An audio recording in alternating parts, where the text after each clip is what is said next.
اور شرم ہم کریں، واہ، وہاں کا ان کی طرف سے جو ہے وہ ایک لفظ بھی کہا گیا۔ اس کے بعد علیمہ خان صاحبہ کا بیان قلم بند ہونا تھا، لیکن جو وکیل صفائی تھے فیصل ملک صاحب، ان کی طرف سے اعتراض کیا گیا، تو جج صاحب نے کہا کہ عدالتی ڈیکورم کا خیال رکھا جائے، لیکن چونکہ ہنگامہ رائی چل رہی تھی، بہت شور شرابہ ہو رہا تھا، عدالتی جو ڈیکورم ہے اسے ملوث خاطر نہیں رکھا جا رہا تھا، تو جج صاحب وہاں سے اٹھ کے چلے گئے، عدالتی کارروائی کو ملتوی کر دیا گیا۔ لیکن میڈیا پہ باہر آ کے گفتگو کرتے ہوئے علیمہ خان صاحب نے کیس کی بات کی، برہمی کا اظہار کیا کہ غیر متعلقہ سوال پوچھا جا رہا تھا، سپریم کورٹ کے فیصلے پہ انہوں نے بات کی، اور پھر وہ وہاں سے اڈیالہ جیل چلے گئے، کیونکہ آج منگل کا دن بانی تحریک انصاف عمران خان سے ملاقاتوں کا دن تھا۔ تو آج نورین نیازی صاحبہ کی عمران خان صاحب کے ساتھ 40 منٹ کی ملاقات ہوئی ہے، لیکن اس ملاقات کے بعد نورین خانم نے میڈیا کے ساتھ گفتگو نہیں کی، اور یہ اچھی بات ہے کہ میڈیا کے ساتھ گفتگو نہیں کی گئی۔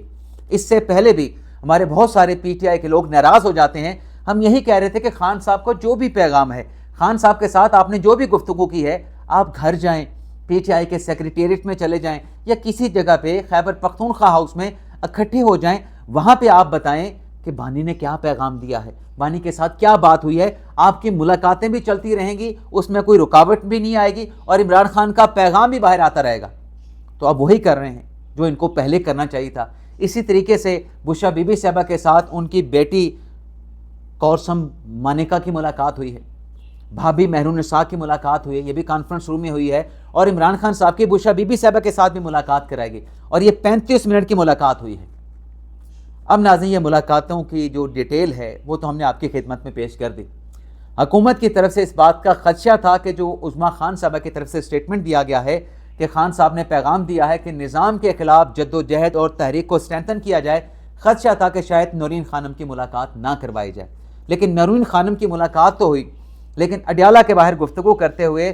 علیمہ خان صاحبہ نے کہا کہ میری اور عظمیٰ خان کی خان صاحب کے ساتھ ملاقات نہیں کرائے گی، یہ توہین عدالت ہے۔ علیمہ خان نے کہا کہ بیٹوں کی سپریم کورٹ کے فیصلے کے بعد عمران خان سے بات نہیں کرائے گی، یہ بھی توہین عدالت ہے۔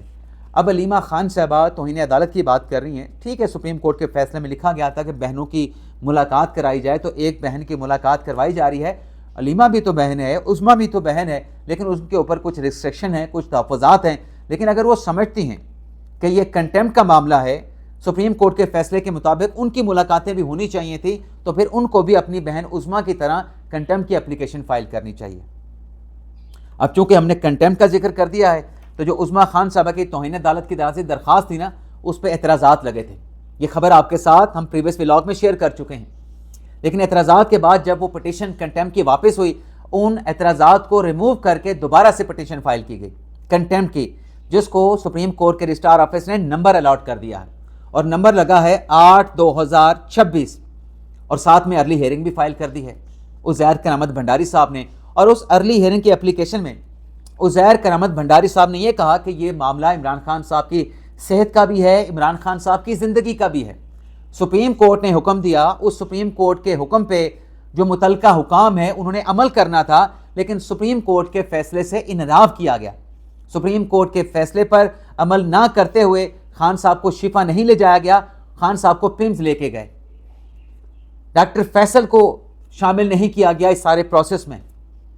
اور پھر میڈیا پہ بیانات بھی دیے گئے۔ تو اس ارلی ہیئرنگ میں کہا گیا ہے کہ یہ ارجنٹ نوعیت کا معاملہ ہے، اس پر اگر جلدی سماعت نہیں ہوتی تو ناقابل تلافی نقصان ہو سکتا ہے، تو لہٰذا رواں ہفتے اس کیس کو سماعت کے لیے لگایا جائے۔ اب رواں ہفتے آج آپ ارلی ہیئرنگ لے کے آ رہے ہیں، کل بدھ کا دن ہے، 12 ربیع الاول ہے، نبی پاک صلی اللہ علیہ وسلم کی ولادت کا دن ہے، چھٹی ہے، عام تعطیل ہے، پورے پاکستان میں عام تعطیل ہے، پیچھے جمعرات اور جمعے کا دن رہ جاتا ہے۔ لیکن جیسے شاہد وحید صاحب تو دستیاب ہی نہیں، نہ صرف اس ہفتے دستیاب نہیں، شاید اگلے ہفتے بھی جیسے شاہد وحید صاحب پرنسپل سیٹ اسلام آباد میں دستیاب نہ ہوں، سمر ویکیشنز کے بعد وہ شاید پرنسپل سیٹ پہ آئیں گے، تو یہ کیسے فوری طور پہ سماعت کے لیے لگ سکتا ہے۔ لیکن دیکھنا یہ بھی ہوگا کہ جب نمبر الاٹ ہو جاتا ہے نا، تو نمبر الاٹ ہونے کے بعد جو ارلی ہیئرنگ آتی ہے، اس میں جو جواز، جو وجوہات بیان کی جاتی ہیں کہ یہ وجوہات ہیں جس کی بنیاد پہ یہ مقدمہ فوری سماعت والا ہے، فوری اس کے اوپر ہیئرنگ ہونی چاہیے، اس کا جائزہ مجاز اتھارٹی لیتی ہے۔ دیکھنا یہ ہوگا کہ کیا ارلی ہیئرنگ پہ مجاز اتھارٹی اس کو پذیرائی دیتی ہے، جیسے کل حکومت کی ارلی ہیئرنگ کی اپلیکیشن کو مجاز اتھارٹی نے ڈکلائن کر دیا تھا، مسترد کر دیا تھا کہ حکومت کی نظر ثانی کی درخواست یہ اپنے نمبر پہ لگے گی، اپنے نمبر سے پہلے اس کو انٹرٹین نہیں کیا جائے گا۔ تو دیکھنا یہ ہوگا کہ اس ارلی ہیئرنگ کی اپلیکیشن پہ مجاز اتھارٹی جو کہ سپریم کورٹ کے رجسٹرار ہیں وہ کیا فیصلہ کرتے ہیں۔ لیکن بیرسٹر گور صاحب یہ کہتے ہیں کہ پلان تو یہی تھا کہ عمران خان صاحب کو شفا لے کے جانا ہے، لیکن یہ پلان آخری لمحات میں تبدیل کر دیا گیا۔ گور صاحب کہتے ہیں کہ میرے خیال میں جس نے یہ فیصلہ کیا یہ فیصلہ غلط تھا۔ لیکن ناظرین اگر ہم زمینی حقائق دیکھیں، اڈیالہ کے باہر سیکیورٹی ہوتی ہے، شفا کے باہر بھی سیکیورٹی ہوتی ہے، پیمز کے باہر بھی سیکیورٹی ہوتی ہے۔ عمران خان صاحب کو لے کے آنا بھی سیکیورٹی کے حصار میں ہے، یعنی اڈیالہ سے آپ شفا لے کے آئیں یا اڈیالہ سے آپ پیمز ہاسپٹل لے کے آئیں، یہ سیکیورٹی پروٹوکول کے ساتھ، سیکیورٹی کی گاڑیوں کے ساتھ عمران خان صاحب نے آنا ہے یا عمران خان صاحب آئے تھے۔ اب اسلام آباد کی جو سیکیورٹی ہے، اسلام آباد پولیس ہے، وہ تو محسن نقوی صاحب کے انڈر ہے، محسن نقوی صاحب کے آرڈر پہ چلتی ہے۔ تو یہ کیسے ممکن ہے کہ آخری لمحات میں کوئی پلان چینج ہو گیا، شفا کی بجائے ان کو پیمز لے جایا گیا؟ اور اگر کسی تیسرے نے حکم دیا تھا، جیسے محسن نقوی صاحب کو اس پٹیشن میں فریق نہیں بنایا گیا کہ انہوں نے کنٹیمپٹ نہیں کی ہے، تو کیا یہ ممکن ہے کہ محسن نقوی صاحب کی وزارت میں وزیر قانون کا حکم چل رہا ہو، وزیر اطلاعات و نشریات کا حکم چل رہا ہو، یا حتیٰ کہ وزیر اعظم کا حکم چل رہا ہو؟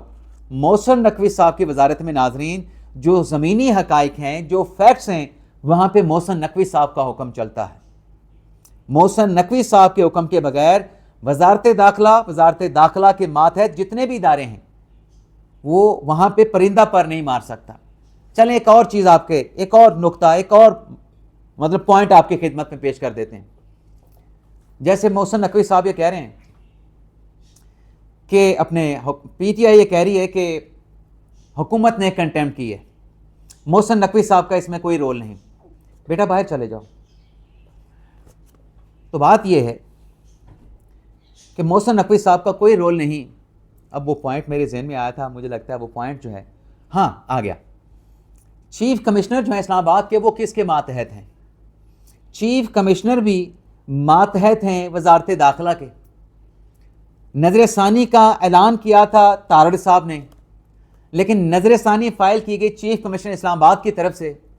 تو اس کا مطلب یہ ہے کہ محسن نقوی صاحب بھی عدالت کے اس فیصلے پہ ایگری نہیں کر رہے تھے۔ کیا محسن نقوی صاحب کے اجازت کے بغیر چیف کمشنر صاحب یہ نظر ثانی فائل کر سکتے تھے؟ میرے خیال سے تو یہ نظر ثانی وہ فائل نہیں کر سکتے تھے۔ لیکن اپنے اس بیان میں بیرسٹر گور صاحب نے جو سرحد یونیورسٹی میں افسوسناک واقعہ پیش آیا اس کی مذمت کی۔ محسن نقوی صاحب نے کہا کہ اس وردی والے فوجی افیسر کا خاندان بھی ہے، اس کی عزت بھی ہے، یہ وردی کے اوپر ہاتھ ڈالا گیا ہے، اس کی میں مذمت کرتا ہوں۔ وردی پہ ہاتھ ڈالا گیا ہے، اس کی میں مذمت کرتا ہوں، اور ساتھ میں نے یہ بھی کہا کہ آج بھی سپریم کورٹ کے فیصلے پر عمل ہو سکتا ہے۔ اب ناظرین اہم ملاقاتوں کی خبر پہ آ جاتے ہیں۔ ایک ملاقات تو ناظرین ہوئی ہے، 3-4 ملاقاتوں کی خبر ہے، 3 ملاقاتوں کی۔ ایک ملاقات تو ہوئی ہے پاکستان پیپلز پارٹی اور نون لیگ کے مابین مذاکرات کا ایک نیا دور ہوا ہے، اور اسپیکر صاحب نے، ایاز صادق صاحب نے اس میں ثالثی کا کردار ادا کیا ہے۔ پیپلز پارٹی کی طرف سے پرویز اشرف صاحب تھے، فاروق ایچ نائک صاحب تھے، شیری رحمان صاحبہ تھیں، اور اس کے ساتھ مرتضیٰ وہاب صاحب تھے۔ جبکہ حکومت کی طرف سے، نون لیگ کی طرف سے رانا ثناء اللہ صاحب تھے، طارق فضل چودھری صاحب تھے اور اعظم تارڑ صاحب تھے۔ اور اس ملاقات میں ایاز صادق نے یہ زور دیا کہ جو بھی مسائل ہیں افہام و تفہیم کے ساتھ ان معاملات کو حل کیا جائے، اس پہ ایاز صادق صاحب نے زور دیا۔ اور اس ملاقات کے اختتام کے بعد پیپلز پارٹی کے رہنماؤں کی طرف سے، نائک صاحب کی طرف سے، جناب مرتضیٰ وہاب صاحب کی طرف سے کہا گیا کہ خوشگوار ماحول میں گفتگو ہوئی ہے، سب ٹھیک ہے، تحریک انصاف مسائل کا حل چاہتی ہے۔ ویسے ناظرین یہ جو شخصیت ہے نا فاروق ایچ نائک صاحب، یہ جادوگر شخصیت ہیں۔ جو زرداری کے خلاف کیسز تھے نا، نیب کے، کرپشن کے، مکھن سے بال کی طرح فاروق ایچ نائک صاحب نے آصف زرداری کو ان کیسز سے نکالا تھا۔ اب ایک اور ملاقات کی خبر بھی سن لیں۔ محسن نقوی صاحب، فیلڈ مارشل صاحب ایران کے دورے پہ گئے۔ پاکستان کی طرف سے، محسن نقوی کی طرف سے بیان آیا کہ یہ ملاقات جو کہ فیلڈ مارشل صاحب نے ایرانی صدر کے ساتھ کی ہے، پازیٹیو نوٹ پہ ختم ہوئی ہے، نتیجہ خیز ملاقات ہوئی ہے۔ اب ایرانی پریزیڈنشل آفس کی طرف سے بھی اعلامیہ جاری کر کے کہا گیا کہ جو ملاقات فیلڈ مارشل کی ایرانی صدر کے ساتھ ہوئی ہے یہ کامیاب ملاقات تھی،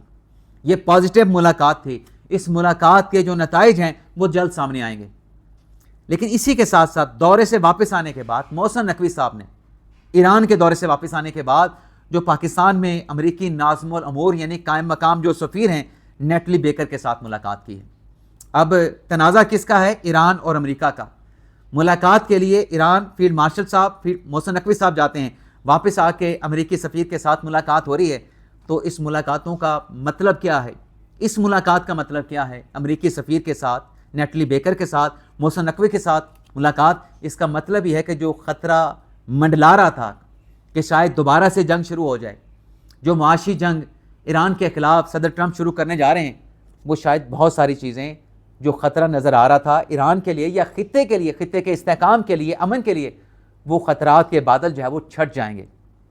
ایران بھی کہہ رہا ہے، پاکستان بھی کہہ رہا ہے کہ پازیٹیو ڈیولپمنٹ ہوئی ہے، اور پھر رائٹر کی خبر ہے کہ امریکہ کی طرف سے پاکستان کو پیغام دیا گیا کہ ایران کو مذاکرات کے ٹیبل پہ لایا جائے، اور جیسا ایران کی طرف سے کہا گیا ہے کہ جلد اس ملاقات کے جو نتائج ہیں وہ نظر آئیں گے،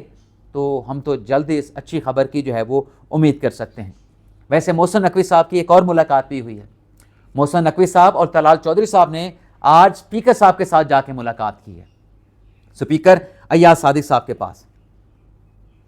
اس کے علاوہ ناظرین الیکشن کمیشن کی طرف سے سندھ حکومت والی خبر شیئر کر لیں، ہمارا پروگرام کا پہلے کافی زیادہ وقت ہو چکا ہے۔ خبر ناظرین یہ ہے، اب سندھ حکومت یہ دعویٰ تو کرتی ہے کہ ہم بڑے یہ کرتے ہیں، ہم ترقیاتی منصوبے، عوام کی فلاح، عوام کی بہبود، عوام کا بڑا خیال رکھا جاتا ہے۔ اب سپریم کورٹ میں قتل کا ایک مقدمہ تھا جس میں سپریم کورٹ کی طرف سے جسٹس کاکڑ صاحب کے بینچ کی طرف سے آئی جی سندھ کو بلا لیا گیا ہے، جو سکھر کے متعلقہ پولیس افسر ہیں ان کو بھی بلا لیا گیا ہے، ایڈوکیٹ جنرل جو سندھ ہیں ان کو بھی بلا لیا گیا ہے۔ میں ٹکر ناظرین عدالت کی آپ کو پڑھ دیتا ہوں کہ دراصل عدالت میں سندھ میں یہ جو معاملات چل رہے ہیں پولیس کے حوالے سے، اس میں عدالت نے ریمارکس کیا دیے، یہ ناظرین سنیں۔ عدالت کی طرف سے کہا گیا، جیسے ہاشم کاکڑ کی طرف سے، کہ سندھ میں جزا سزا کا تصور ہی نہیں ہے، سندھ پولیس خود لوگوں کو بری کروا رہی ہے، سکھر اور لاڑکانہ کی صورتحال تو بہت ہی خراب ہے، جیسے صلاح الدین پنور نے کہا۔ ہاشم کاکڑ صاحب نے کہا کہ اس کیس میں قتل کے 2 روز بعد مقدمہ درج کیا گیا، تو مقدمات کے اندراج میں صوبہ سندھ میں تاخیر ہوتی ہے، اس معاملے کے اوپر نوٹس کیا گیا ہے، آئی جی صاحب کو بلایا گیا ہے۔ ہاشم کاکڑ صاحب نے کہا کہ بہت سے مقدمات میں تو پولیس مقدمات کا اندراج کرنے سے کتراتی ہے، ایسے تو جانوروں کو بھی نہیں مارا جاتا۔ عدالت نے کیس میں وکلاء کو مزید تیاری کرنے کے ساتھ آئی جی اور اس کے ساتھ ساتھ جو ڈی آئی جی سکھر ہیں انہیں آئندہ سماعت 21 ستمبر کو جو ہے وہ طلب کر لیا ہے۔